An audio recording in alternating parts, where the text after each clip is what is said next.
Hello दोस्तों, welcome to back to my YouTube channel.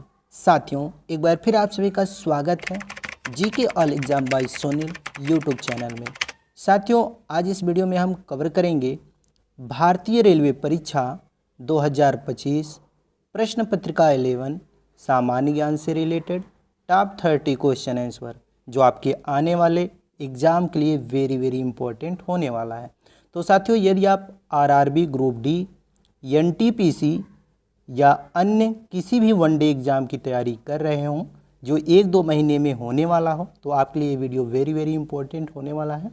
क्योंकि इस वीडियो में हमने जितने क्वेश्चन को कवर किया है वो सारे क्वेश्चन कभी ना कभी किसी न किसी एग्ज़ाम में पूछे गए हैं, इसलिए वीडियो को पूरा देखिएगा। वीडियो के लास्ट में एक टेस्ट लिए हैं तो उस टेस्ट को ज़रूर दीजिएगा। तो चलिए शुरू करते हैं। उससे पहले एक सूचना और आपके लिए है साथियों, ये प्रश्न पत्रिका 11 है। इससे पहले हमने एक प्रश्न पत्रिका 1 से 10 तक कवर कर चुके हैं। अगर अभी तक आप वीडियो को नहीं देखे हैं तो नीचे डिस्क्रिप्शन में लिंक है, वहां से जाकर आप देख सकते हैं। और साथियों, यदि आप पीडीएफ लेना चाहते हैं तो आप 6387 320834 पर व्हाट्सअप कर सकते हैं। आपको 19 रुपये में 6 पीडीएफ और 12 टेस्ट दिए जाएंगे और 69 रुपये में 30 पीडीएफ और 900 क्वेश्चन आंसर प्लस 60 टेस्ट दिए जाएंगे। तो आपको पीडीएफ लेना हो तो आप इस पर व्हाट्सअप कर सकते हैं। वीडियो के डिस्क्रिप्शन में नंबर है, वहां से भी आप संपर्क कर सकते हैं। तो चलिए आज का पहला क्वेश्चन देखते हैं। आज का आपका पहला क्वेश्चन है, भारत में 2011 के जनगणना के अनुसार लिंगानुपात क्या था? देखिएगा साथियों, मोस्ट इंपॉर्टेंट क्वेश्चन है ये लिंगानुपात से संबंधित। कई बार ये प्रश्न एग्जामों में पूछा जा चुका है साथियों। तो इसका राइट आंसर करिएगा ऑप्शन नंबर सी, यानी कि 943। साथियों, ये लिंगानुपात होता क्या है? देखिएगा, 2011 के जनगणना के अनुसार यह पता चलाया गया था या लगाया गया था कि भारत में जनसंख्या का अनुपात जो है साथियों, 1000 पुरुषों पर 343 महिलाएं हैं। तो 1000 पुरुषों पर जब 343 जो ये लगाया गया था महिलाओं का अनुपात, इसी को लिंगानुपात से संबंधित रखा गया है। तो option number C right answer करिएगा आप। नेक्स्ट क्वेश्चन है, निम्न में से ब्लूटूथ के आविष्कारकर्ता का क्या नाम है?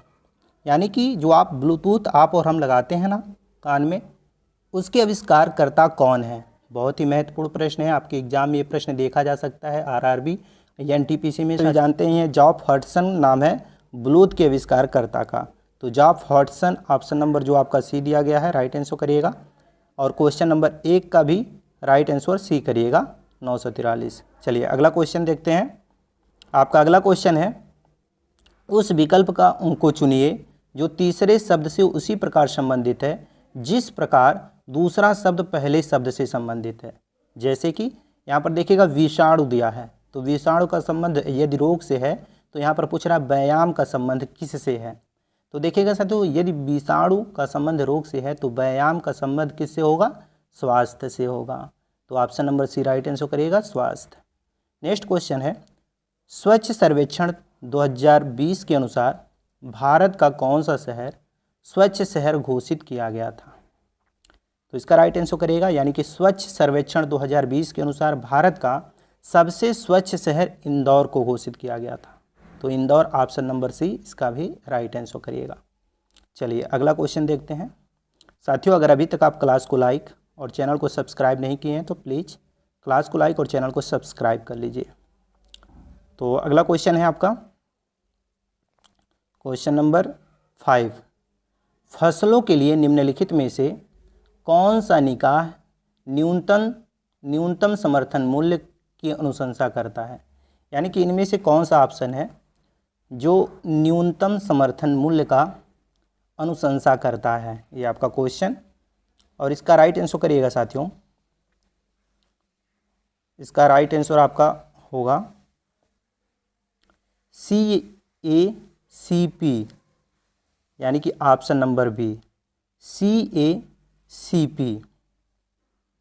CACP आपका राइट आंसर होगा।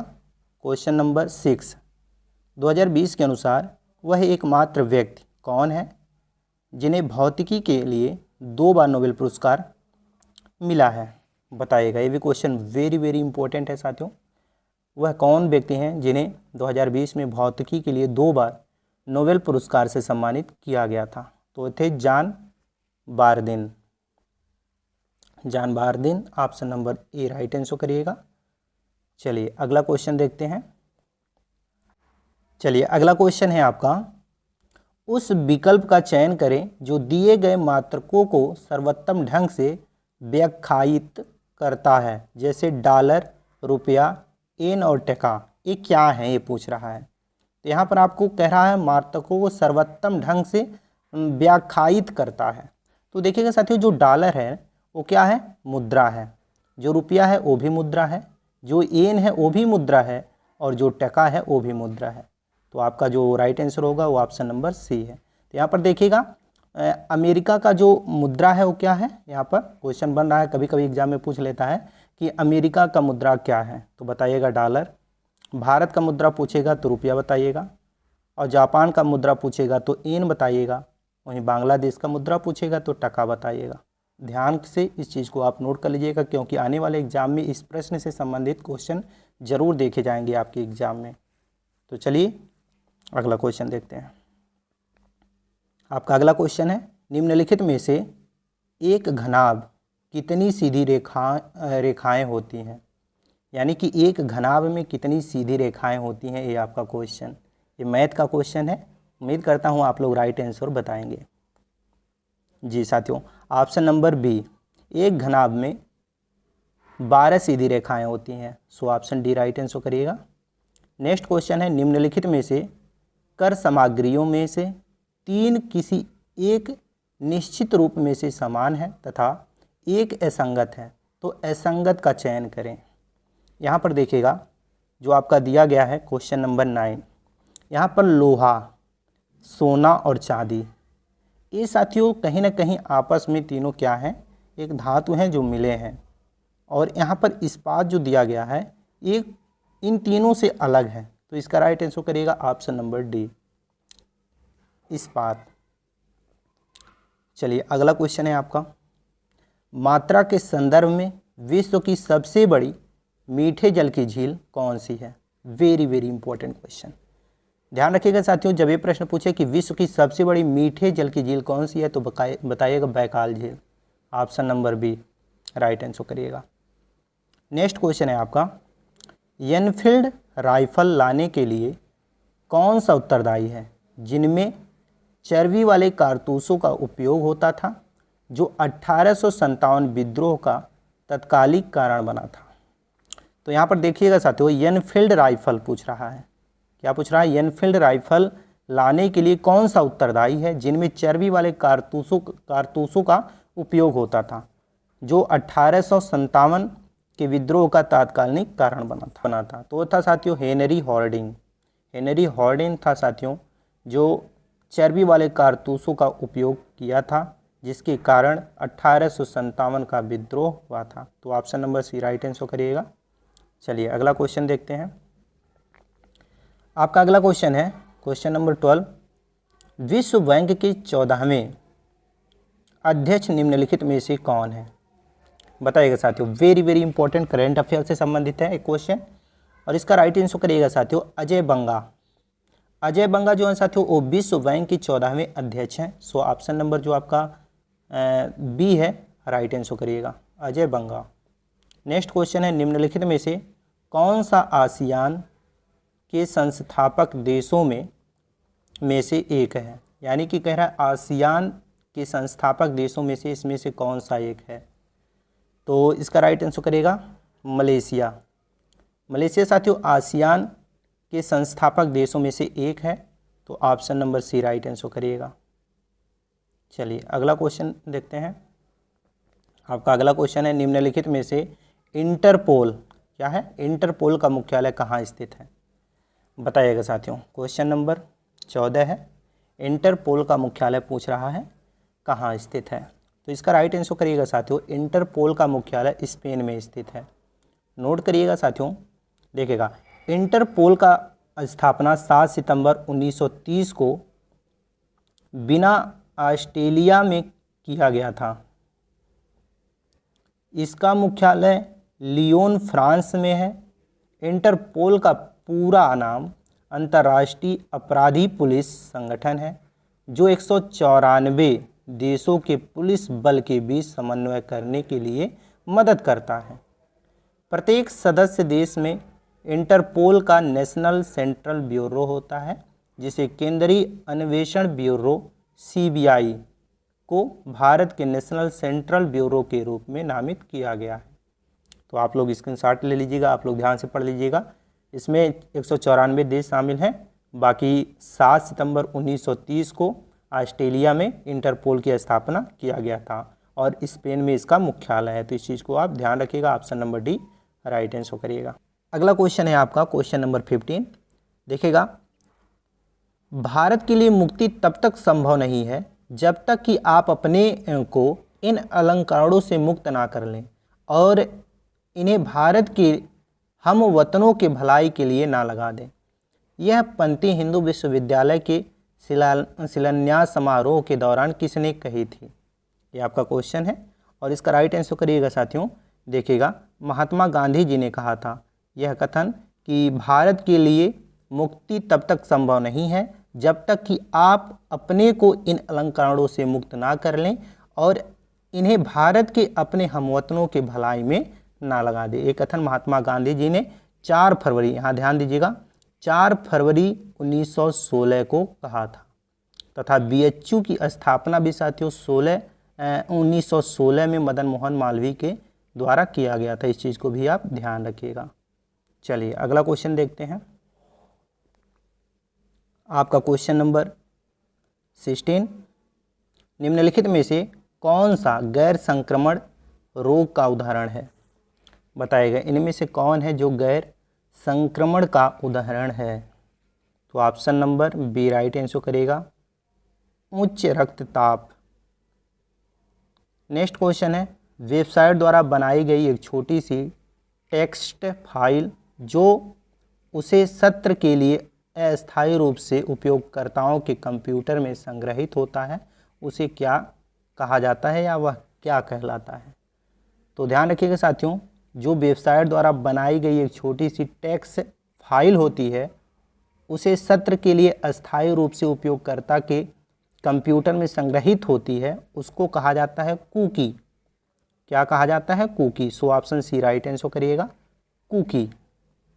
चलिए अगला क्वेश्चन है आपका क्वेश्चन नंबर 18, निम्नलिखित में से किसमें CFC होते हैं? यानी कि CFC किसमें होते हैं, ये आपका क्वेश्चन और इसका राइट आंसर करिएगा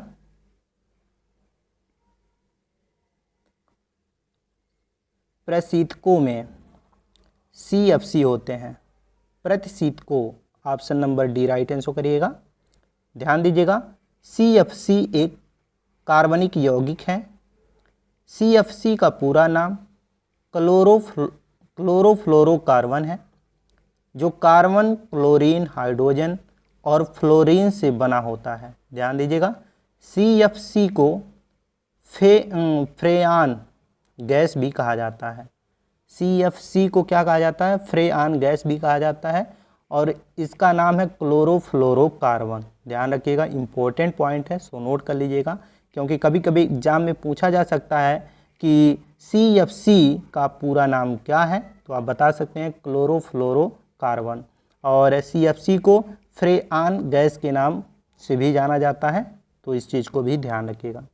चलिए अगला क्वेश्चन है आपका क्वेश्चन नंबर 19, निम्नलिखित में से हम्पी का विरूपाक्ष मंदिर किससे समर्पित है या किसके लिए समर्पित है? तो राइट आंसर करिएगा साथियों, जो हम्पी का विरूपाक्ष मंदिर है वो समर्पित है साथियों भगवान शिव के लिए। So option A right answer करिएगा। नेक्स्ट क्वेश्चन है, किस भारतीय राज्य के पास ताप ऊर्जा से सर्वाधिक शक्ति उत्पादन क्षमता है? तो इसका राइट आंसर करिएगा महाराष्ट्र। यानी कि महाराष्ट्र एक ऐसा राज्य है जिसके पास ताप ऊर्जा से सर्वाधिक शक्ति उत्पादन क्षमता है। So option B right answer करिएगा महाराष्ट्र। नेक्स्ट क्वेश्चन है आपका क्वेश्चन नंबर 21, निम्नलिखित में से किसे एक न्यूक्लियर रिसर्च रिएक्टर का संचालन भाभा परमाणु अनुसंधान केंद्र द्वारा किया गया था? बताइएगा।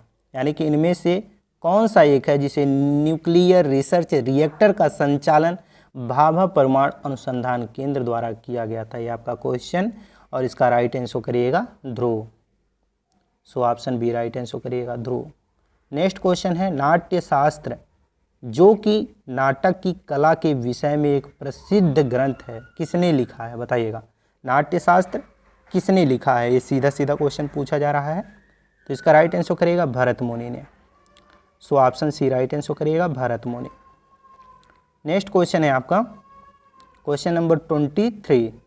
कौन से कारपोरेट संगठन ने 2019 में नमामि गंगे प्रोग्राम के अधीन अपने निगमित सामाजिक दायित्व के रूप में उत्तराखंड में रुद्राक्ष के पेड़ लगाने के लिए समझौता ज्ञापन पर हस्ताक्षर किया था? तो इसका राइट आंसर करेगा HCL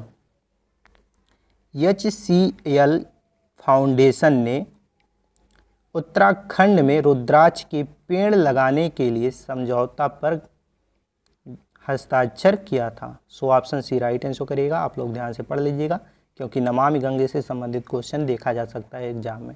नेक्स्ट क्वेश्चन है 2024-25 के लिए भारतीय उद्योग परिसंघ, जिसे हम CII कहते हैं, के अध्यक्ष कौन बनाए गए?